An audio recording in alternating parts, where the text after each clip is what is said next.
নমস্কার বন্ধুরা, এই বাংলা নলেজ শোতে আপনাদেরকে স্বাগত।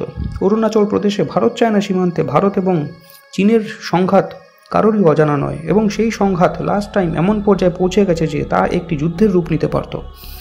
আর লাস্ট টাইম ভারতীয় সেনাদের হাতে বেধড়ক মার খেয়ে চীনের শিক্ষা হয়নি। চীন আবারও ভারতীয় সেনাদের হাতে মার খাওয়ার জন্য উঠে পড়ে লেগেছে এবং ভারত চায়না সীমান্তে চীনা সেনারা বিভিন্ন উস্কানিমূলক কার্যকলাপ করে চলেছে।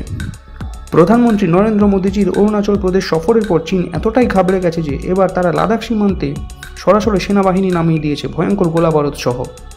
লাদাখের কাছে চীনের সিনজিয়াং প্রদেশে 5200 মিটার উঁচুতে কারাকোরাম নামক একটি জায়গাতে চীনা সেনা একটি যুদ্ধাভ্যাস করেছে ভারতকে একটি মেসেজ দেওয়ার জন্য যে দেখো আমাদের সেনাবাহিনী কত শক্তিশালী এবং আমরা যে কোনো সময় ভারতকে ধ্বংস করে দিতে পারি। আর এই যুদ্ধাভ্যাস চীন তাদের কতগুলি কামান গোলাবারুদ এসব এনে সেগুলি দিয়ে গোলাবর্ষণ করে যুদ্ধাভ্যাস করে ভারতকে ভয় দেখানোর চেষ্টা করছে। কিন্তু এই যুদ্ধাভ্যাস তো যে কেউই করতে পারে। আর এক্ষেত্রে পিএম মোদীর অরুণাচল প্রদেশ সফরের পর চীনা সেনাবাহিনীর অযথা অতি সক্রিয়তা যেটি ইন্ডিকেট করছে সেটি হলো চীন যথেষ্ট ঘাবড়ে গেছে। আর এক্ষেত্রে চীন হয়তো ভারতীয় সেনাদের হাতে বেধড়ক মার খাওয়ার ঘটনাটি ভুলে গেছে আর সেই জন্য আরও একবার মার খাওয়ার জন্য লাফালাফি শুরু করেছে। তবে চীন যত শক্তিশালী যুদ্ধাস্ত্র নিয়ে যুদ্ধাভ্যাস করে ভারতকে ভয় দেখানোর চেষ্টা করুক না কেন, সারা বিশ্ব এটি জানে যে চীনা যুদ্ধাস্ত্রের কোয়ালিটি সস্তার চীনা প্রোডাক্টের মতোই কমজোরি এবং সেই সব কমজোরি ফালতু যুদ্ধাস্ত্র সারা পৃথিবীর বিভিন্ন দেশকে এক্সপোর্ট করতে গিয়ে চীন বেশ কয়েকবার খুব বাজেভাবে অপদস্থ হয়েছে। তাতে অবশ্য চীনের এই বিষয়ে কোনো লজ্জা শরম নেই। আর এইবার ভারত চায়না সীমান্তে ভারতীয় সেনা চীনের এইসব লম্ফজম্ফ ভারতীয় সেনারা বসে বসে এনজয় করছে এবং শুধুমাত্র চীনা সেনার একটি ভুলের অপেক্ষা করছে। চীনা সেনা ভুলবশত যদি ভারতীয় সেনাবাহিনীর ওপর অ্যাটাক করার চেষ্টাও করে তাহলে তার জবাব ভারতীয় সেনাবাহিনী খুব কঠোরভাবে দেবে, যা চীন বুঝতে পারছে না। কারণ এমন নয় যে ভারতীয় সেনাবাহিনী চীনের এই যুদ্ধাভ্যাস থেকে চুপচাপ বসে আছে।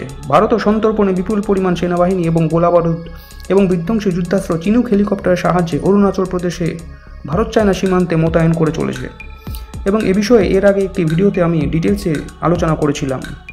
আর পুরো অরুণাচল প্রদেশ ভারতের একটি অভিন্ন অংশ এবং ভবিষ্যতেও তা থাকবে। আর এই সত্যটি মেনে নিতে চীনের বিরাট আপত্তি এবং সেই জন্য বিভিন্ন সময়ে চীন অরুণাচল প্রদেশের নাম পরিবর্তন করার এবং পুরো অরুণাচল প্রদেশে আধিপত্য বিস্তার করার বহু চেষ্টা করেছে এবং সেই জন্য অনেকবার ভারতের সাথে সংঘাতে জড়িয়েছে।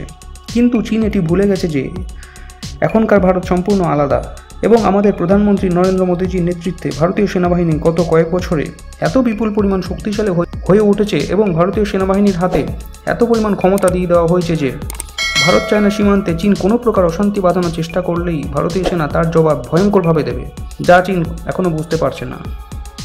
আর এখন দেখার বিষয় এটাই যে চীন শুধুমাত্র এইভাবে যুদ্ধাভ্যাস করেই চুপ হয়ে যাবে নাকি ভারতীয় সেনাদের সাথে সংঘর্ষে লিপ্ত হবে। আর এই বিষয়ে নেক্সট কোনো আপডেট আসলে আমি আপনাদেরকে জানাবো। তো বন্ধুরা, এই বিষয়ে আপনাদেরকে মতামত কমেন্ট করে জানান এবং ভিডিওটি ভালো লাগলে লাইক করে চ্যানেলটিকে সাবস্ক্রাইব করুন। ধন্যবাদ।